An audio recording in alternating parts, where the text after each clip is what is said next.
The morning sports briefing here on Monday, the 27th of July. And in news today, the Knights upset by the Dogs. The Panthers ease past the Titans. We have the Premiership, the EPL concludes. We know who's going to be now relegated and who's going to be in Europe. We have updates from the Belarusian Premier League. England take control of the third test. We have Super Rugby results as the Blues get another win under their belts. Updates also from the ANZ Premiership and also from the UFC from Fight Island at the weekend. So yes, another bumper edition of the morning sports briefing for you here on New Zealand Sports Radio, because it's your best way to start the day up to date with all of the important sports news. And kicking off with the cricket. Today, normally let's kick off with the football, don't I? I need to switch, so I've switched it round this morning. England declared in the end for 226, basically just 2 wickets falling. Burns was out for 90 and still be out for 56. Root rounded off with 68. 1 wicket for Holder and 1 wicket for Chase there. The West Indies need 389 runs to win with 2 days left to play.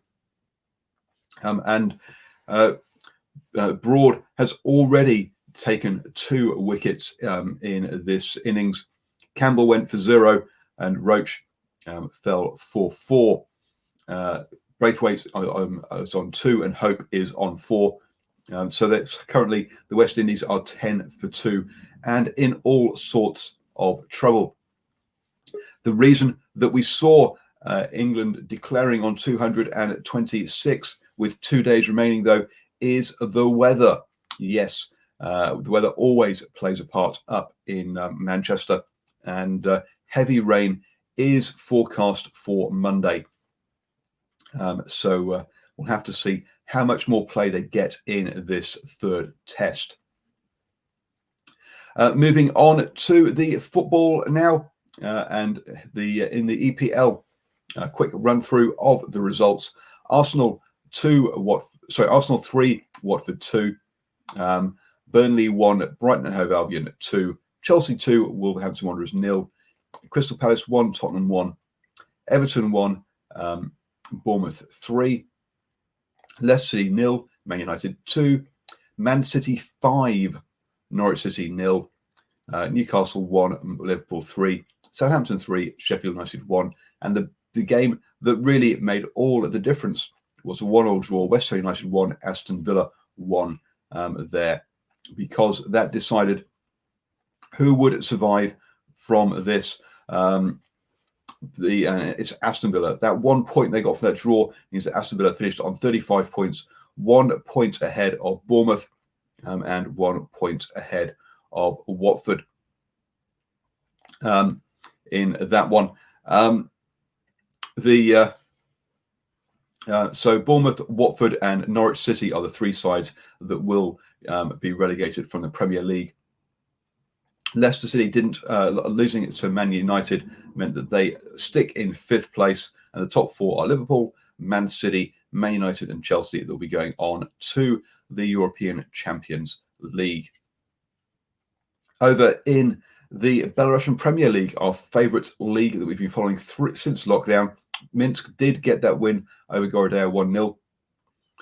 But also overnight, we've had Energex lost to Torpedo 1-4. Bate beat Minsk 6-0. A big win for the top of the table team side there. And Shakhtar beat Smolovich 4-0. But that wasn't enough to keep them at the top. So they have dropped down to 2nd. Bate and Shakhtar both on 37 points at the top there. So, yes, Bate sat top, Shakhtar in 2nd. And then it's a 3-point back to Naimon Gordon, who got the win to keep the pressure on. But those two, Bate and Shakhtar, definitely looking the goods there. Down the bottom, Smolovic and Belashina are still in the 2 relegation positions. That's 6-0 loss for Minsk. Didn't help them though, and they're still 4 points just clear of relegation. In the A-League, and there was no action last night on Sunday, but this evening the Central Coast Mariners will take on the Western Sydney Wanderers. That is 9th versus 11th. Oh, sorry, 11th versus 9th.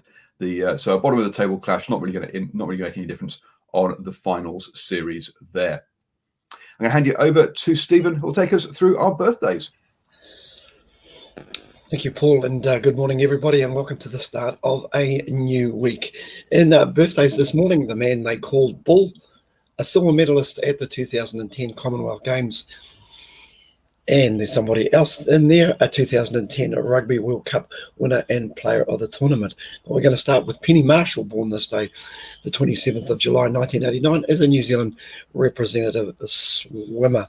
She won the silver medal in the 4x200 metre freestyle relay at the 2010 Commonwealth Games alongside Lauren Boyle, Amaka Gessler and Natasha Hind. She won the bronze medal with the same team in the 4x100 metre freestyle relay at the same games. She competed for New Zealand at the 2012 Summer Olympics in the women's 4x100 metre freestyle relay.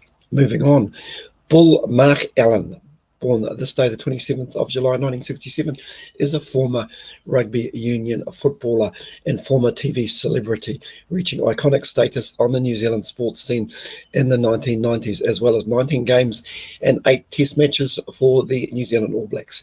Allen played 110 games for Taranaki and was captain of the inaugural Wellington Hurricanes Super 12 team, and that was back in 1996. He was also the captain of the first and very lived Central Vikings rugby team. And finally, Kala Hohepa, born this day, the 27th of July, 1985, is a New Zealand rugby union player who plays as a wing for the Black Ferns, Otago Spirit and Alhambra Union.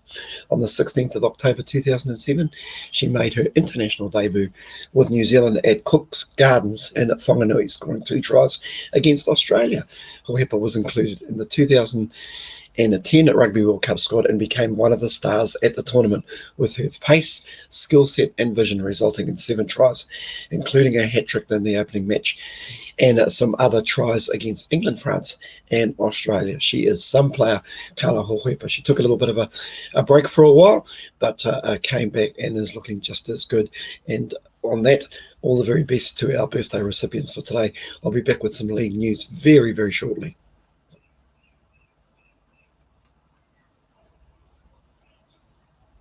Paul. Thank you very much, Stephen. And over in the rugby, the Blues beat the Chiefs at Eden Park.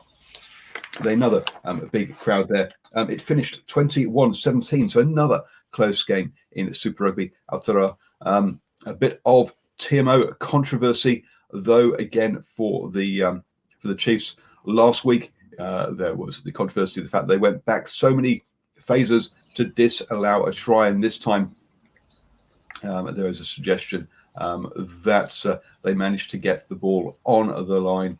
The referee called it short. So, but as some coaches say, you shouldn't be leaving it up to the referee to decide it. But yes, the TMO getting lots of focus. Unfortunately, when we want to be focusing on the rugby, let's be honest. Down south, and the Highlanders are investigating a claim of some players who were partying too hard, potentially partying too hard in Queenstown. One of the group of people, there was somebody arrested, not one of the players, and there's an allegation that the players were part of that crowd that had a party in a hotel. It got a bit too boisterous. They got too boisterous. We'll see how that investigation goes and what comes out of that one. The Hurricanes win over the Crusaders has unfortunately came at a cost for them. Laumapi has been reported to have a broken arm. There are other reports that we've read that he has a broken wrist. Either way, it looks like a serious injury for him. and that's a real shame. We wish him speedy recovery from that injury. I'm now going to hand you over to Stephen, who's going to take us through our NRL update. Thank you, Paul. And we're going to wrap up the final games from round 11 over the weekend, which saw the Knights upset by the Dogs, and the Panthers ease past the Titans. And we'll also look at all the results from round 11 and also look at the table as well. But we start with the Newcastle Knights, who had a chance to go back inside the NRL's top 4 on the ladder and instead played terribly to lose to the lowly Bulldogs in torrential rain at McDonald Jones Stadium in Newcastle yesterday. The Dogs won 18-12 and led 18-0 before a mini comeback from the home side. Newcastle made 13 errors and struggled to hold the ball in rain, while Canterbury's handling was perfect in the first half. It was a dire opening in the 10 minutes in the wet conditions, and Newcastle only completed 4 of the first 8 sets, while the Bulldogs were better but couldn't score any points. Canterbury finally made the Knights pay when Aidan Tolman slid over the try line in the 12th minute. Things got worse for Newcastle when hooker Andrew McCulloch was carried off midway. His replacement Connor Watson fared no better and was carried off clutching at his left ankle, and the home side was in chaos. It is believed to be an Achilles tendon injury. Canterbury completed 22 of the 22 sets in the opening half, which is impressive in those conditions. Took a 6-0 lead into the break. The errors from the Knights continues, and it was the Dogs that marched upfield and scored through Raymond Faitala Mariner. Poor errors from the Dogs handed a try to Jake Averillo, who scored a try in the 49th minute. Newcastle finally got one back through a Hamill Hunt to make it 18-6 with 18 minutes left on the clock. With 10 minutes to go, Kurt Mann put Sione Matauia over, and the conversion was knocked over to make it 18-12, and the comeback was well and truly on. But the Knights couldn't quite get there, as the score remained the same until the bell, that 18-12 scoreline again to the Dogs, which takes them off the table a little bit from 2 points to 4 points. And in our final game yesterday, Isaiah Yeo had a blinder as the Panthers beat the Titans 22-14 at Cybers Super Stadium to go to the top of the NRL table in their best ever start to a season. Yeo finished with 18 runs for 139 metres with 3 tackle busts, a line break, 28 tackles, and a try in a superb showing. After some early dominance from the Panthers, Josh Mansour crossed in the corner to give Penrith an early lead. Stephen Crichton then found himself in space to score his 10th try of this season with a 35-metre run to the line in the 25th minute to extend the Panthers' lead. The Titans bounced back with a try to Jamal Fogarty after the halfback picked up a stray kick and ran 90 metres to score. Panthers back rower Isaiah Yeo cashed over from close range to push the lead out to 12 with 8 minutes to play in the first half. However, the Titans refused to go away, with centre Brian Kelly winning a foot race to pounce on a kick just before it went over the dead ball line to cut the lead to 6. Anthony Don then crashed over in the corner moments later to make it 16-14 at the break. The rain came down in the second half, which kept both sides from creating consistent opportunities, but the Panthers built more pressure. Panthers winger Malachi Watani-Zeleniak broke the game open with a try in the 62nd minute to push the visitors out to a crucial 8-point lead, despite suggestions the last pass was forward. The Titans had some opportunities late, but the Panthers held on to secure their best ever start to the season. That final score again, 22-14 to the good of the Panthers, as we head off and look at all the results from round 11. Remembering that it started on Thursday night with the Eels getting across the line 26-16 over the West Tigers. The Friday night game saw the Sea Eagles 24 over 12 over the Cowboys. The Storm far too good for the Broncos, 46 points to 8. We head off to the Saturday games, where we saw the Roosters beat the Warriors 18-10, much improved performance from the Warriors, but once again going down. We saw a close game, a good comeback from the Dragons, but they came up short 28-24 to the Sharks. The Raiders holding on 18-12 against the Rabbitohs, and just to yesterday's game, we saw the Bulldogs 18-12 over the Knights, and the Panthers, of course, going to the top of the table with a 22-14 win. As we look at that table at the minute, it's the Panthers out in front by a point with 19 points. And as we look at that top 8, the Storm, the Eels, the Roosters, the Raiders, the Knights, the Sharks, and the Sea Eagles just slipping into the 8. And of course down to the Warriors. They're sitting in 13th place on 6 points. They're only really 3 wins outside that top 8, but boy, they'll have to start winning some games, and it's not going to get any easier with the 3 players that they're losing, right down to the Bulldogs despite their win yesterday on 4 points. But I'm pretty sure the boys, Brad and Sanjay, will have a lot more to say on the standoff on Wednesday evening at 8 p.m. on New Zealand Sports Radio. I'll be back shortly with some more UFC news, Paul. Absolutely. And folks, do join us as well this evening at 8 p.m. for the Driving Mall Show. We'll be giving you your rugby fix. That's right. Mondays, we have your rugby fix. Wednesdays, we have your league fix. And Thursdays, we have your cricket fix. All at 8 p.m., folks. So don't forget to join us for that. Moving on then to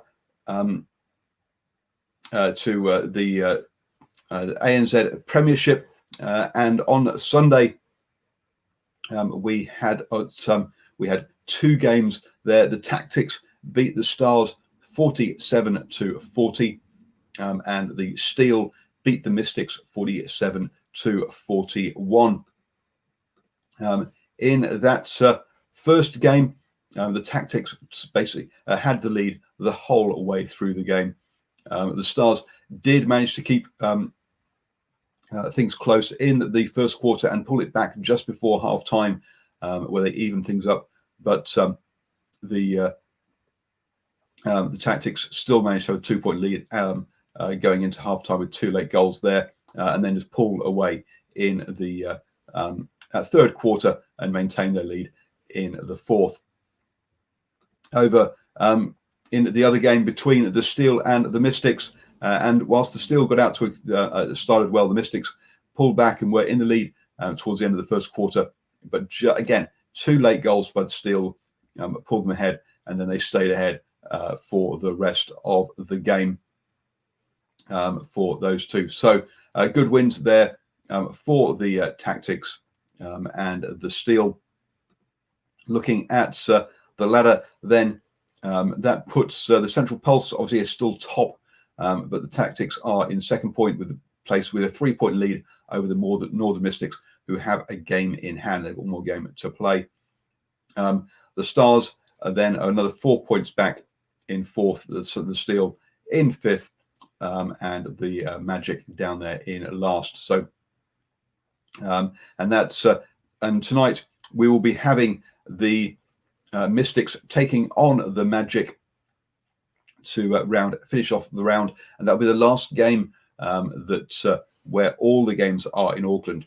The Northern Stars will still play their home games in Auckland, but all of the other teams will get to play their home games in the actual home location. So from next weekend, folks, you'll be able to catch the Tactics, the Magic, the Pulse, all at home, either in either in Christchurch, Hamilton, or Poreua there. So I think if you're been waiting to see your home team, then look at getting your tickets for next weekend. I'm going to hand you back to Stephen now. He's going to take us through our UFC update.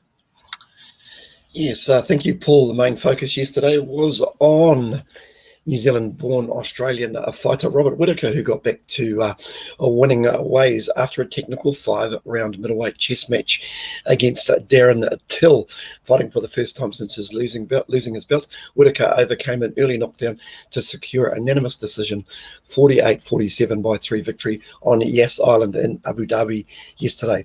Whittaker was finished by current champion Israel Adesanya in front of a packed Marvel Stadium in Melbourne last year, but got the job done against Hill in a fanless arena on the other side of the world, and that was the main card for yesterday. I'll go through the rest of the fights. Marariki Rua defeated Antonio Rogerio Nogueira. Sorry about the pronunciation. Light heavyweight split via a split decision. Fabricio Wedrum defeated Alexander Gustafsson in the heavyweight division via a first-round submission. Carla Esperanza defeated Marina Rodriguez in the women's strawweight via a split decision, and Paul Craig, defeated Gadzarahumid Arad and Tigavulov in the light heavyweight division via the first round submission. In the other two fights, Alex Oliveira defeated Peter Sobata in the welterweight division via unanimous decision, and in our final prelim fight was Kamzat Shemiavaz defeated Reese McKee in the welterweight division via first round TKO. So that just brings you updated with all the UFC results from 252 yesterday. Listen, have a great week, everybody, and I will see you tonight on the Driving Mall show. Looking forward to it. Have a great day, everybody. Yes, and just for we get that headline fight between Whittaker and Till was rumored to, or from Till's comments pre-match, it was supposed to. It sounded like that it would be a sort of qualifier to see who takes on Israel for the title later this year. And as we've said in previous news, that would probably be here in New Zealand. So interesting that we could have an all New Zealand title match here in New Zealand, which would be fantastic, wouldn't it, Stephen? Interestingly enough, Paul, I was just talking to my son-in-law, who's a big fight fan, yesterday, and one thing about Robert Whittaker, he's meticulous when it comes to preparation, and that will be its second fight will be a tough fight for Israel Adesanya. Make no bones about that. I think Whittaker will come back and he'll be very, very motivated next time round. So plenty of sport for us to get our teeth into, Paul. Look forward to catching up with you tonight. Absolutely, yep. So do join us this evening at 8 p.m. for the Driving Mall show, where we will be talking about Super Rugby, the potential New Zealand All Blacks versus Pacific 15, and also getting a roundup of the Club Rugby. We've got a number of representatives from Club Rugby to come and join us on the show. Last night was the award nights for the NZL, for the Sal's NZ Tom Vodovic got the MVP, the Sky City, MVP, and unsurprisingly, he's a name we've mentioned several times as leading his team. He's from the Manawatu Jets. The Coach of the Year was Brent Matahari, who is for the Otago Nuggets. The Young Player of the Year also comes from the Manawatu Jets in Tanai Samuel. And the Best Social Media went to the Franklin Bulls. So that is before we head into the finals series for Sal's NBL. That kicks off tomorrow night and finish up on Saturday with the final. If you want to understand how the Sal's NBL finals will work, then I'll be putting out an explanation video at 9 a.m. this morning over on drivingmall.com for supporters of the channel. So head over to there to find out how that works. As I say, that'll be going live at 9 a.m. this morning. You have now started the day the best way, up to speed with all the important sports news. Don't forget, you can also listen to us on the move. Just download the podcast on iHeartRadio, Spotify, iTunes, or Acast. Just search for New Zealand Sports Radio. And the final thing, folks, we have now got we've got 985, I think it is, followers for our Facebook page. Can we make it to 1,000? Please do share the New Zealand Sports Radio Facebook page so that we can make it up to that milestone of 1,000 followers. Thank you, everybody, and have a wonderful start to your week.